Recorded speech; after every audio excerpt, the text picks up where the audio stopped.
the edge of the world from England. So, storytellers take stories from all over the world, or hmm that one's Um, from England? I like I tend toward I like English and Irish and Scottish tales and Eastern European because they're very colorful and imaginative. Uh, you get them in a lot of books. Most, I really do mostly folk tales.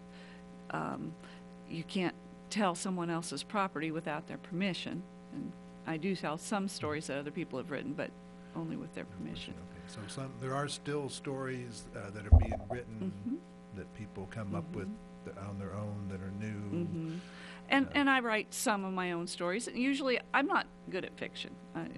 I just write what happens, and I've warned my family. So yours comes from your life. From my life, from my ancestors, somebody in my family does something stupid, that's fodder. Yeah. Yeah.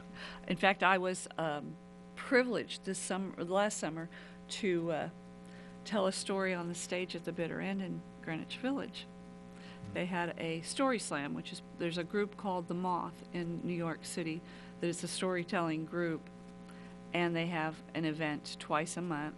And I was out there visiting, and the girl that I was staying with had found that they were doing this at the Bitter End, which, me being such a folk junkie, that stage has held some of my absolute idols in folk music, and to be able to tell a story on that Right. stage was pretty amazing.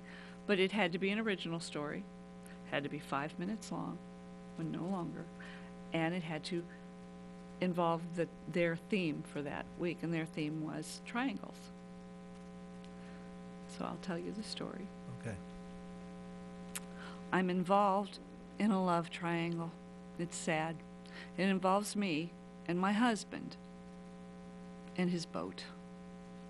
Now, you got to know that my husband's a bass fisherman, and bass fishermen are just a little bit different than other sportsmen in that they don't keep the fish they catch. They don't eat them, although people offer us recipes all the time, and my husband just shudders. They catch the fish, weigh them, and turn them loose, hoping that they will get bigger so that they can catch them again and weigh them and turn them loose and get bigger. You get the idea. Now, the one thing that all fishermen have that in tournament fishing is their boat, and each fisherman has his own ideal boat that he really wants this brand. And for my husband, it was a Ranger. He wanted that boat so badly, and we'd saved money, and he'd gotten everything, all his ducks in a row, and he was ready to order the boat of his dreams when I said, we're going to have a child. So, well, I didn't get the boat that year, and I did resent it when his bass club started calling Michael Ranger. But we plugged on, and finally it came time where he could order his boat. He pored over the catalog with all the options, and he brought that catalog to me, and he said, "What do you think, this one or this one?" "Don't care. It's your boat. Make yourself happy." And he didn't learn real fast. He'd come back a few days later. "Well, what do you think of the color?" "Don't care. It's your boat. Make yourself happy." Finally, he stopped asking, and it came to he was just about ready to send in the order, but he had one more decision to make, and he couldn't decide, and he asked me again. He said, "I'm not sure which motor." He said, "I get this one or this one. This one's, a bigger motor." I said, "You get as much horsepower as you can afford, because I don't want to hear next year if I had 5 more horsepower. No, I don't want to hear it." So he did. He ordered the boat and sat back to wait, and it was to take delivery the night before he was to leave for Texas for a fishing trip. I thought that was extremely optimistic. I came home from work that night, and he was busily putting all of his tackle in his brand new boat. But the boat wasn't all the way in the garage, and I said, "You probably get better light if you back the boat all the way in."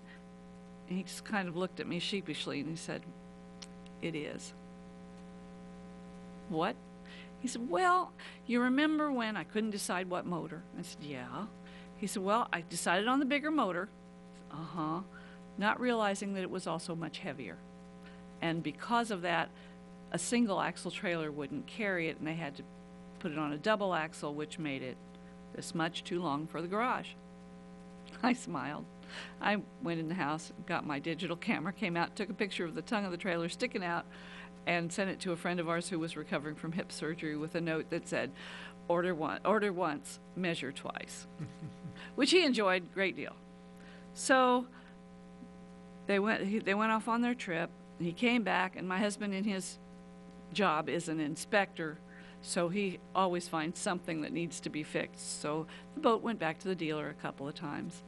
But overall, he was pretty happy with it. But I came home one night, and the garage door was closed, and I said, "Where's the boat?" He smiled. I was nervous. He said, "It's in the garage." "But the door's closed." "Uh-huh," he said. There was a knot in my stomach. I said, "How?" He said, "Go look in the back." I thought, oh, no.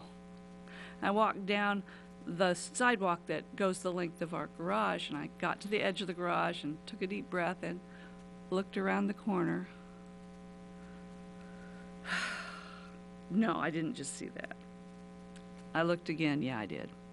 Where there had been a window that morning when I left for work, there was now a doorway through which protruded a boat motor. The neighbors were driving down the alley, pointing. I just waved.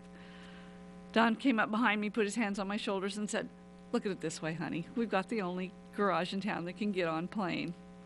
Now, getting on plane is what they call it when a boat takes off. The nose of or bow of the boat is up in the air, and when it levels off, that's on plane. I didn't like the joke. He said, "Don't worry. It's okay." He said, "I'm going to box it in. It'll be fine." That was 9 years ago. Neighbors still bring their friends in from out of town to show them the only garage in town that can get on plane. The motor still sticks out. But I realized I knew he was a bass fisherman when I married him. And I married him anyway. So I guess I'll keep him. And that's my triangle story. That'd be an interesting story to tell in New York, since there's probably not too many bass boats or garages. No. And I had a lot of people come up and give me ideas, like painting the side of the garage to look like the boat. So with the motor sticking out, it would just blend right in.